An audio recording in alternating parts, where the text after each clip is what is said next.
салом бинандагони азиз, ин барномаи роҳнамо аст ва мо омадем ба муассисаи таҳсилоти миёнаи умумии рақами 93-уми ноҳияи Синои шаҳри Душанбе бо мақсади муаррифии чеҳраи навбатии барнома. Моро тамошобин бошед.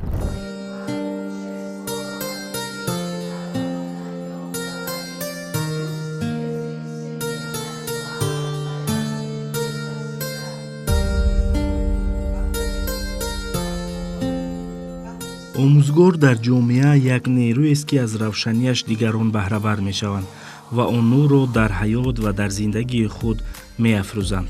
чеҳраи навбатии барномаи роҳнамо омӯзгори фанни забони русӣ муассисаи таҳсилоти миёнаи умумии рақами 93-уми ноҳияи Синои шаҳри Душанбе алочии маориф ва илми ҷумҳурии Тоҷикистон Садбарг Қодирова мебошад. мавсуф хатмкардаи донишгоҳи давлатии Хуҷанд ба номи академик Бобоҷон Ғафуров мебошад.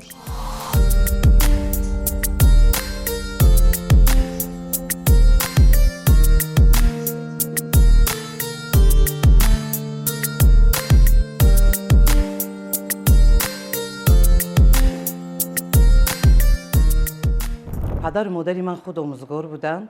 ман худам аз оилаи зиёӣ ҳастам. омӯзгорӣ касби пуршарафест ва ман ҳам кӯшиш кардам ки омӯзгор шавам ва пешаи омӯзгориро барои ҳамин интихоб намудам.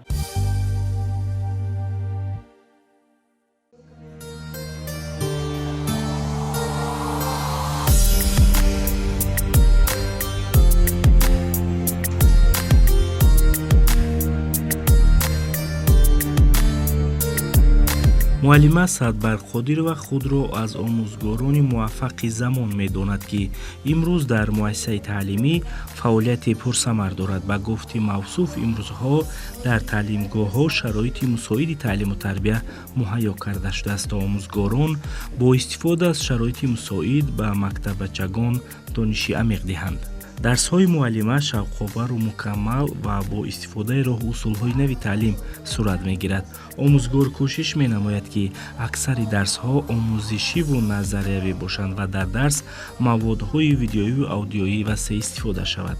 бо чунин тарз сурат гирифтани дарсҳоро хонандагон меписанданд ва ҳар дарси омӯзгорро бесаброна интизор мешаванд.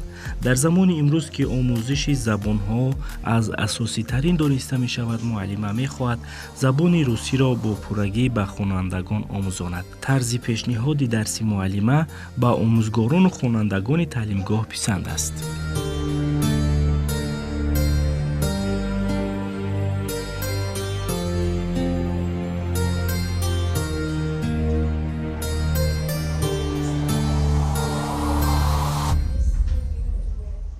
қодирова Садбарг яке аз муаллимаҳои беҳтарин ва пешсаф дар муассиса ба ҳисоб мераванд, ки бо донишу малакаву маҳорати 20-солаи хеш дар соҳаи омӯзгорӣ метавонанд ҳамасола насли наврасро бо ҳамаи он малакаву маҳоратҳое ки худ андохтаанд ва ҳамаи он донишҳое ки худ доранд ба хонандагон бидиҳанд ва ҳарсола самараи дониши худро аз хонандагон қабул менамоянд, чунки хонандагонро дар озмуну олимпиадаҳои шаҳриву ноҳиявӣ сафарбард менамоянд, ки шогирдони муаллима дар ин олимпиадаву озмунҳо сазовори ҷойҳои намоён гашта истоданд.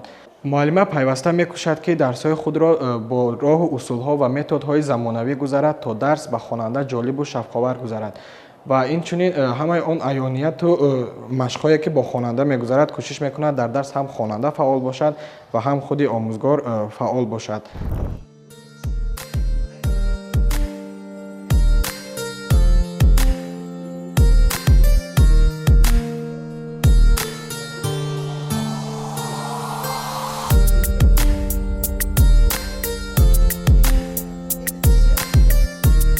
Садбарг Қодирова дар баробари оне ки имрӯз ҳамчун омӯзгори фанни забони русӣ фаъолият менамояд, ҳамчунин дар корҳои ҷамъиятии муассиса низ фаъолмандӣ нишон дода, дар озмун ва тадбирҳо бо шогирдон фаъолона ширкат мекунад.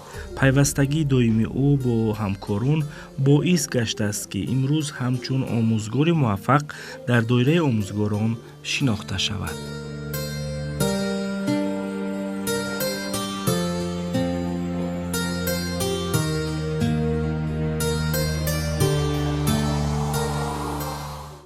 ҳамчун омӯзгори собиқадор аз он хурсанд ҳастам, ки муаллима гарчанде ки ҷавонам бошанд, ба ҷавонияшон нигоҳ накарда дар роҳи таълиму тарбияи насли наврас хеле кӯшиши зиёд ба харҷ медиҳанд.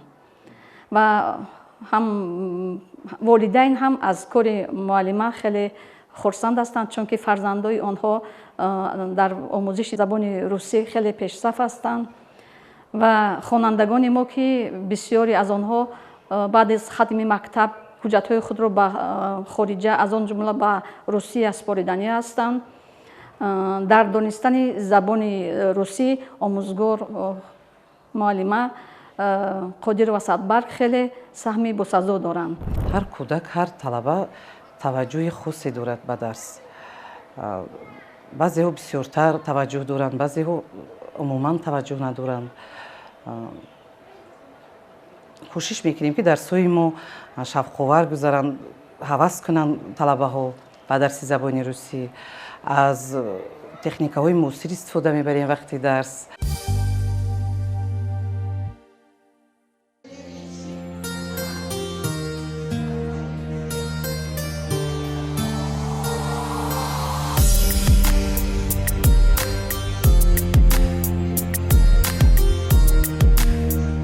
омода кардани хонандагон ба олимпиадаҳои фанӣ ва озмунҳои гуногун аз мақсадҳои дигари омӯзгор дониста мешавад.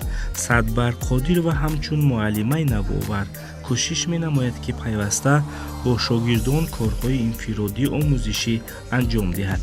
ҳамин дақиқ баёниву кӯшишҳои беохир буд, ки имрӯз шогирдони муаллима дорои дастовардҳои назаррас мебошанд.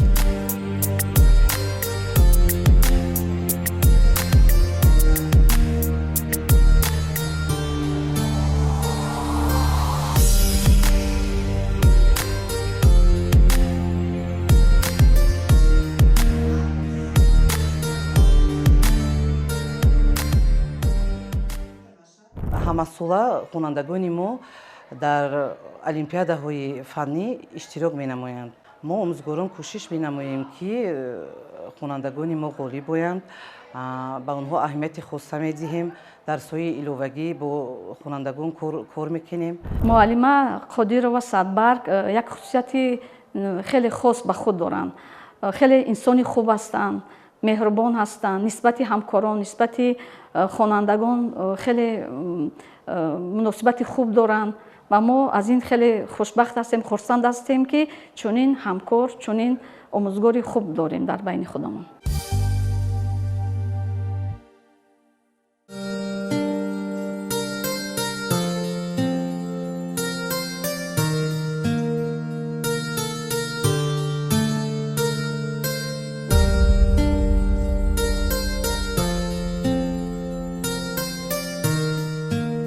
дар воқеъ омӯзгор дар ҷомеа бисёр шахси зарурист.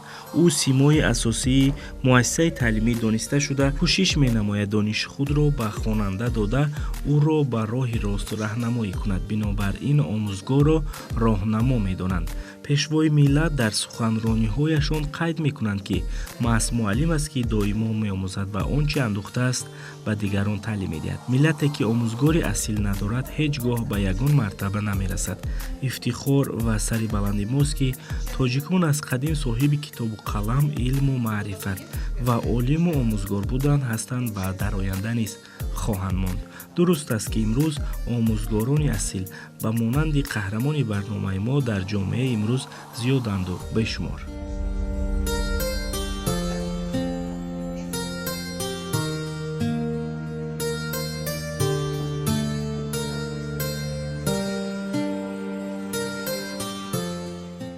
аз волидайн хоҳиш менамоям, ки дар дарсҳои омӯзгорон иштирок намоянд, ба таълими фарзандон аҳамияти ҷиддӣ диҳанд, барое ки ҳамкории дутарафа барои дониш гирифтани талаба хеле кӯмак мерасонад. хуб аст.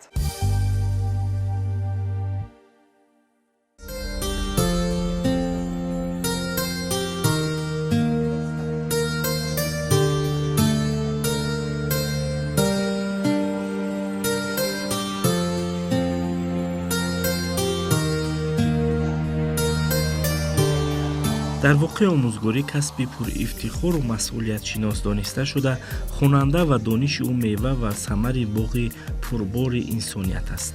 замоне омӯзгор дарки масъулияту рисолат менамояд, ки фаъолияти корияш бенуқсону пурмуҳтаво ва пурзи музаффарият бошад. ҳамакнун ин муаллимаи пешқадаму сермаҳсул ва қавиирода дар мадди назар аз аввалин ҳост, бо заҳмати ҳалол, дониши амиқ ва таҷрибаи пешанамуда дар соҳа.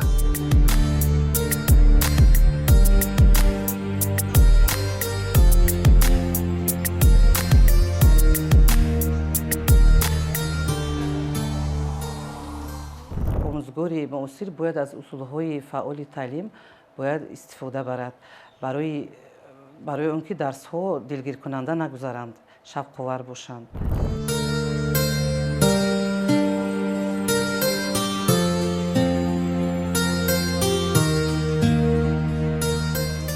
фаъолияти меҳнатии муаллима, ки бисёрсола дониста мешавад, мавсуф тавонистааст шогирдони зиёдеро ба камол расонад. тарбиятгирандагони ин мактаби бузург аллакай дар сохторҳои гуногуни ҷамъият фаъолият доранд. аҳли омӯзгорон бо муаллима эҳтиромона муносибат мекунанд, чунки дунёи рангини ӯ пур аз донишу таҷриба ва омӯзиш аст. ҳамакнун омӯзгорон масъулияти худ медонанд, то аз ин баҳри дониш омӯзанду ба худ баҳрае гиранд, ҳам барои фаъолияти омӯзгорӣ ва ҳам барои истифода дар зиндагӣ.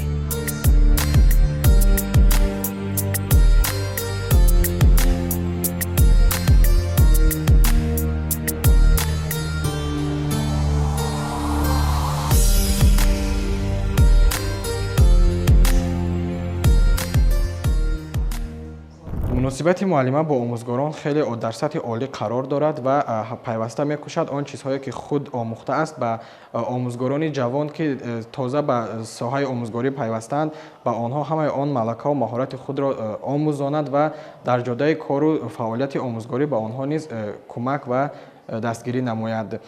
Инчунин бо омӯзгорон фаъолияти кории хуб дорад, дар байни коллектив ҳамеша фаъол аст, пешсаф аст ва дар корҳои муассиса низ ҳамеша саҳмгузор аст.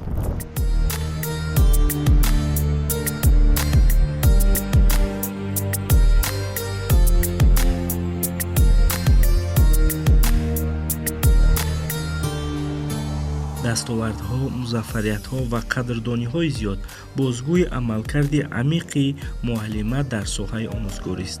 фаъолияти кории мавсуф гувоҳи он аст, ки садбарқодир ва амиқан омӯзгор аст, омӯзгори фидокор бар касбу кору ҳунару дониш, роҳнамои ҳақиқӣ баҳри рушди маориф ва илм ва ҷилои таълиму тарбияи наслӣ имрӯз.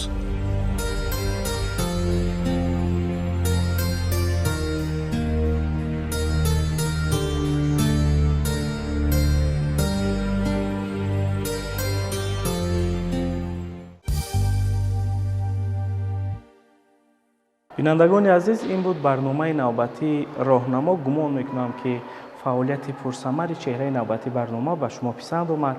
хайр, тансияту саодатманд бошед.